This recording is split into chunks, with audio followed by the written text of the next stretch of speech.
उपस्थित धर्म प्रेमी श्रद्धावान जिज्ञासु भाइयों एवं सुशील बहनों, इन दिनों हम लोग चर्चा कर रहे हैं हम कैसे बोले।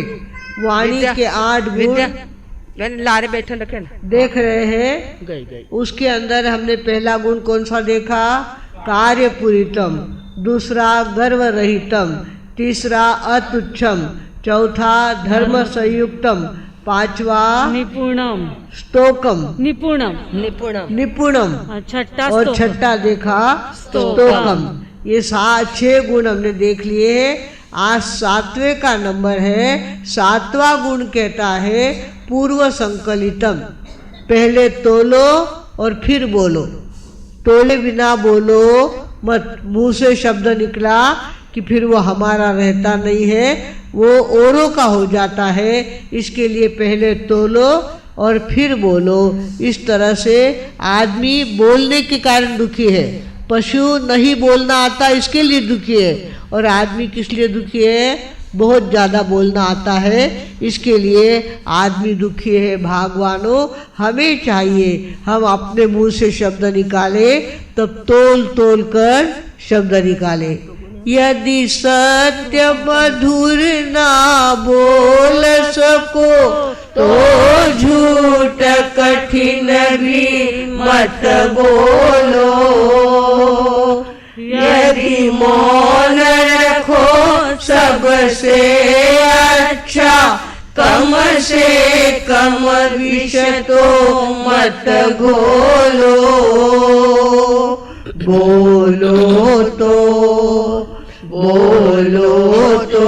पहले तुम तोलो, फिर मुख ताला खोला करना। यदि भला किसी का कर न सको तो बुरा किसी का मत करना। बोलने से पहले तोलो और फिर बोलो। एक व्यापारी दूसरे गांव गया था। उसके घर का मुनीम था।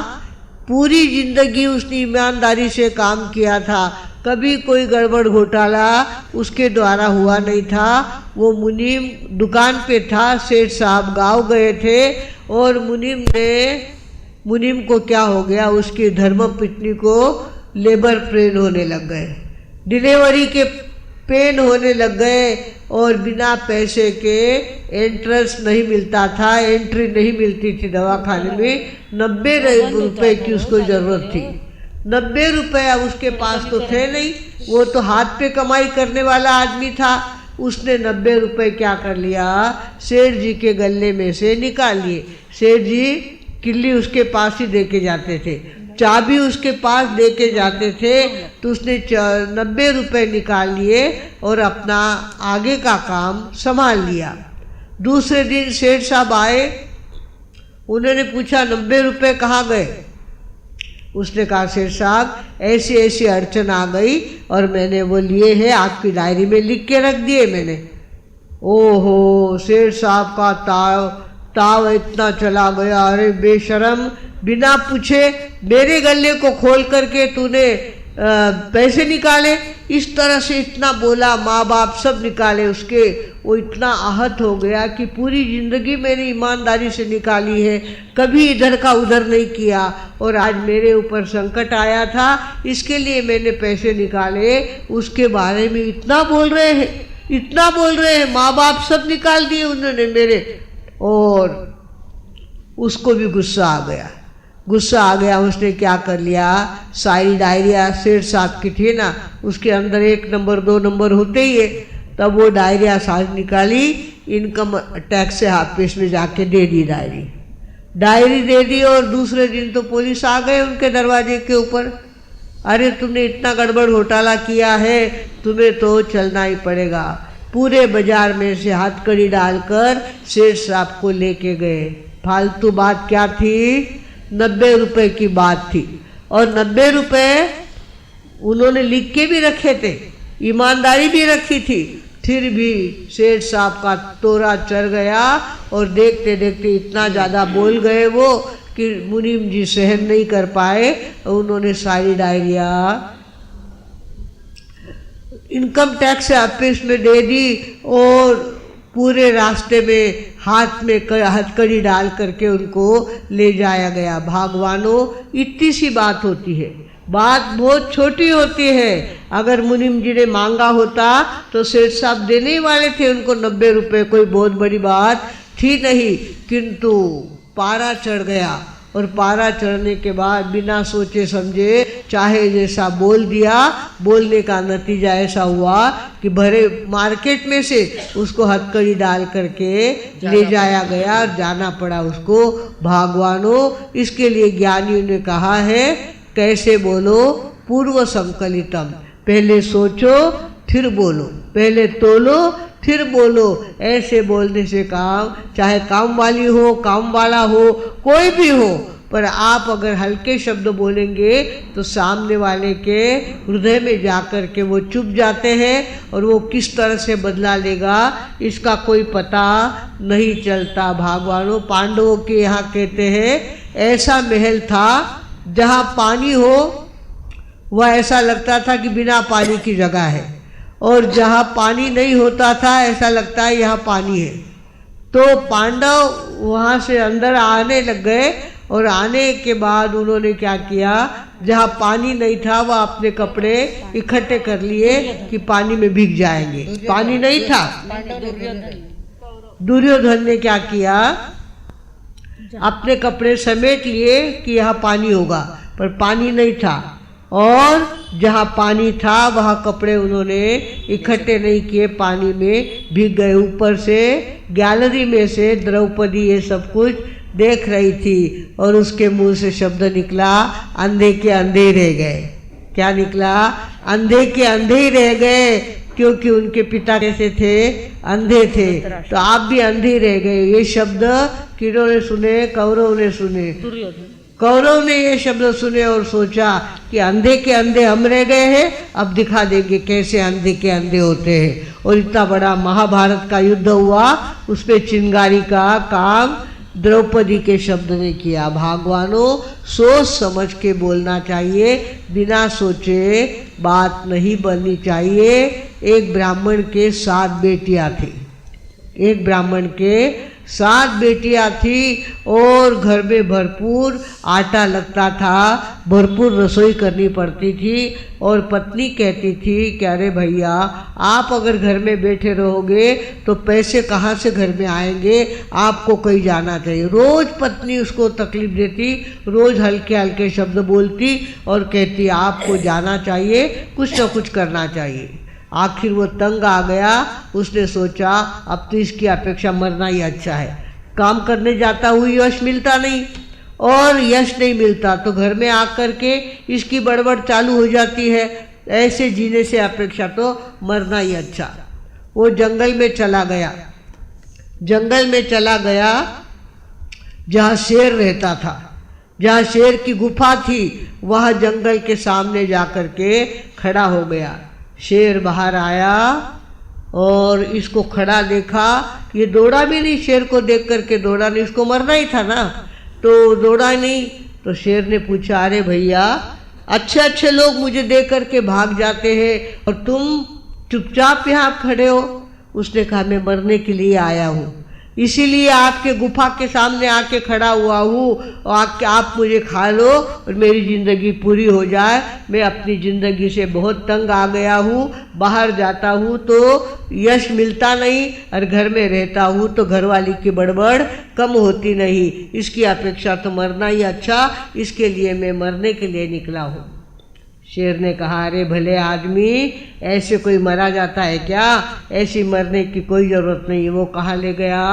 उसने आज तक न जाने कितने शिकार किए थे और कितने लोगों को मारा था। उनके शरीर पर गहने थे, राजा महाराजा वह शिकार के लिए आते थे और उनके सारे शहर के शरीर के गहने थे। ये क्या करता, अपना आहार तो कर लेता और उसके बाद वो गहने लेकर के एक कोने में रखता। इतने सारे गहने उसके कोने में रखे हुए थे। अब शेर ने क्या किया, उसकी धोती पकड़ी और कहा कि चलो देखो और उसने देखा, अरे बाप रे, इतने सारे गहने, इतने मुकुट है, इतने हार है, क्या क्या चीजें हैं, और इतना सारा ढेर यहाँ पे पड़ा हुआ है। शेर ने कहा, देखो ये हमारे तो कुछ काम आता नहीं है, हम इसका आहार कर सकते नहीं, इसको संग्रह करके हम क्या करेंगे, इसकी अपेक्षा तुम सारा ले जाओ, तुम्हारी पत्नी बोलती है ना तुमको, तो ले जाओ ये सारा। सारा उसने इतना गट्ठर बांधा और घर पे लेके गया।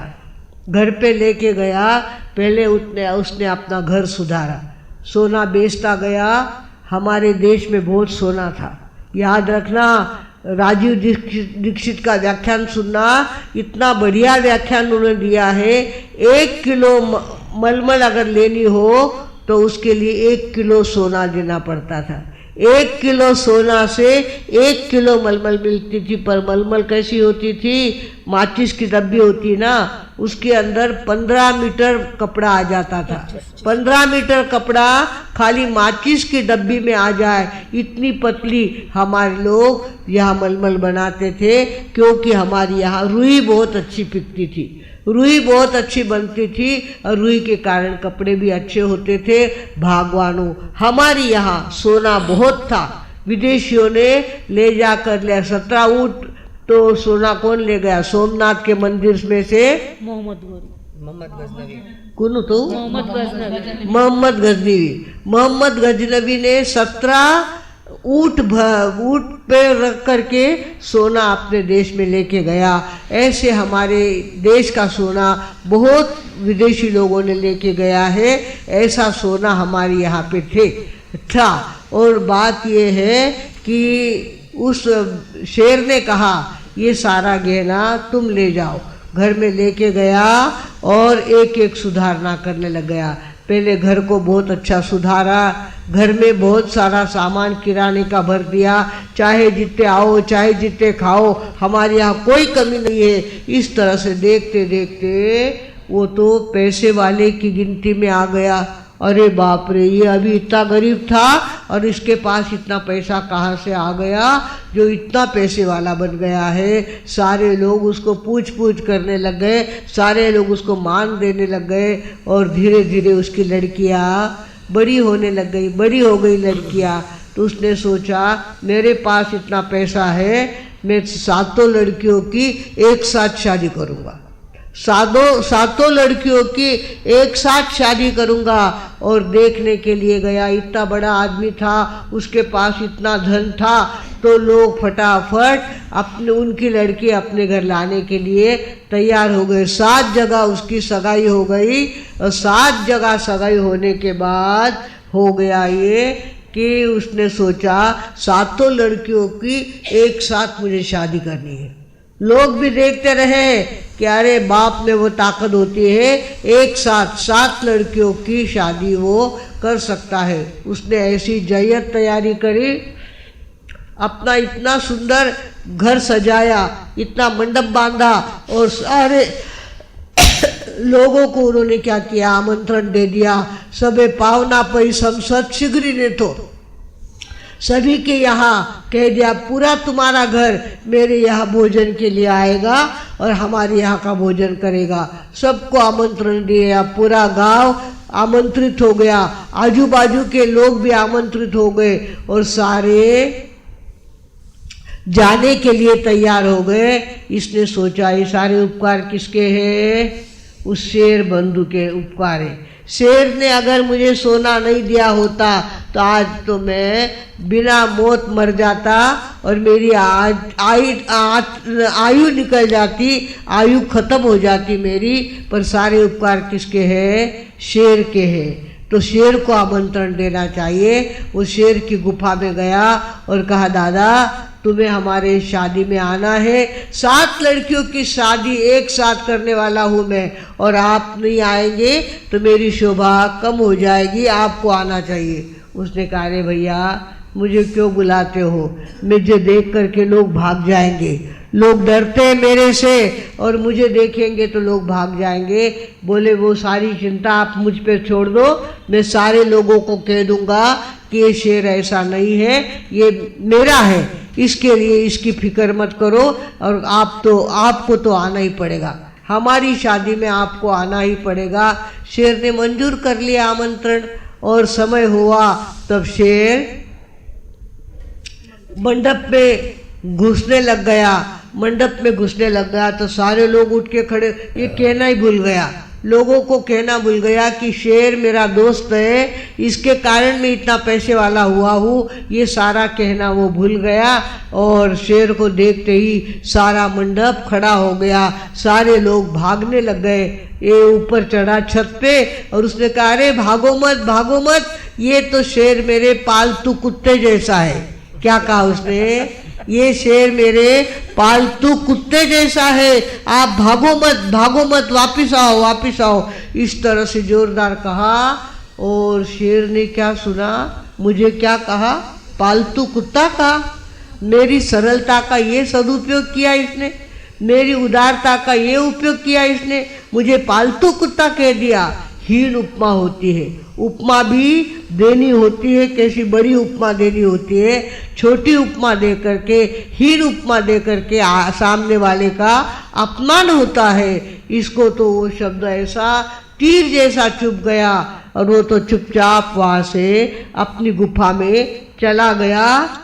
अब वो वापिस सारा काम निपटाने के बाद सारा काम व्यवस्थित हो जाने के बाद शेर के पास गया और कहा, कैसा रहा? अच्छा काम हो गया ना? शेर को तो इतना शब्द लगा हुआ था, वो कुत्ते जैसा वही उसके काम में घूम रहा था।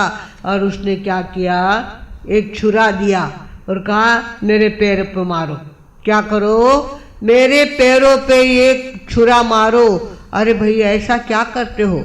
आपके पैरों पे मैं क्यों मारूं? आपके तो मेरे पे इतने उपकार है और आप ऐसा क्यों कहते हो? मैंने कहा ना तुझे, मेरे पैर पे ये मार, जोरदार मार। और जोर से मारा, खून की धारा निकली और वहाँ जख्म हो गई।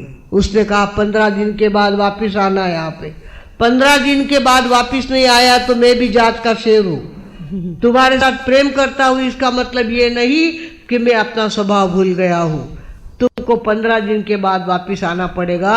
15 दिन के बाद वो वापिस ब्राह्मण वहाँ गया और शेर ने अपना पैर बताया। बोले, तुमने यहाँ जख्म की थी ना, वो ठीक हो गई ना?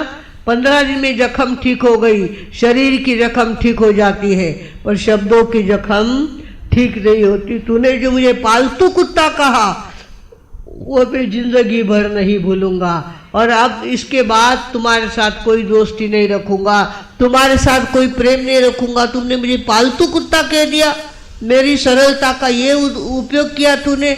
और शेर ने बहुत ज़्यादा गुस्सा किया, उसने बहुत माफ़ी मांगी, सब कुछ किया, पर एक बार मुंह से शब्द निकल जाते हैं तो वापिस मुंह में आते नहीं है। शब्द हाथ में से समय चला गया, वो वापिस आता नहीं है, और शब्द चले गए मुंह से, वो वापिस आते नहीं है। आखिर शेर भी नाराज हो गया और हमेशा के लिए उनकी दोस्ती टूट गई। भगवानों, हमें याद रखना है, हम बोले तो कैसे बोले?